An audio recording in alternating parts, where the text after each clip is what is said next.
एक घना जंगल था और उस जंगल में एक बड़ा सा तालाब था। तालाब में कई प्रकार की मछलियां, केकड़े और अन्य जीव रहते थे। उसी तालाब के किनारे एक बगुला भी रहता था। वह रोज तालाब पर आता और आराम से कई मछलियां मारकर खा जाता। उसके तो मजे ही मजे थे।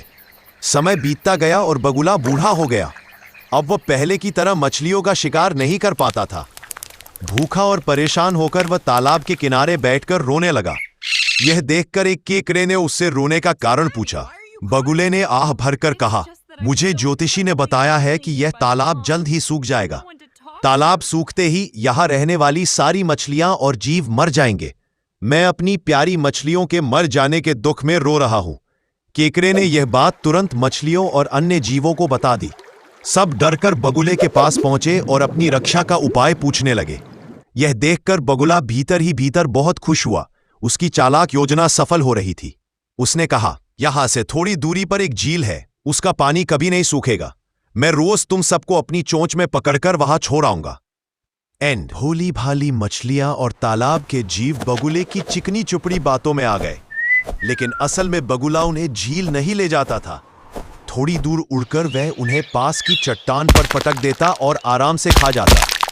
अगली सुबह वह फिर तालाब पहुंच जाता और नई शिकार की तलाश करता। बिना मेहनत के मिलने वाला खाना उसे खूब सुहाता था। मछलियों को उस पर बिल्कुल भी शक नहीं हुआ। एक दिन केकड़े ने कहा, बगुले भाई, आज मुझे भी झील तक पहुंचा दो, मेरा भी भला हो जाएगा। बगुले ने सोचा, आज कुछ नया खाया जाए, और वह केकड़े को अपनी गर्दन पर बैठाकर उड़ चला। चट्टान के पास पहुंचते ही केकड़े ने नीचे देखा। वहां मरी हुई मछलियों की हड्डियों का बड़ा ढेर पड़ा था।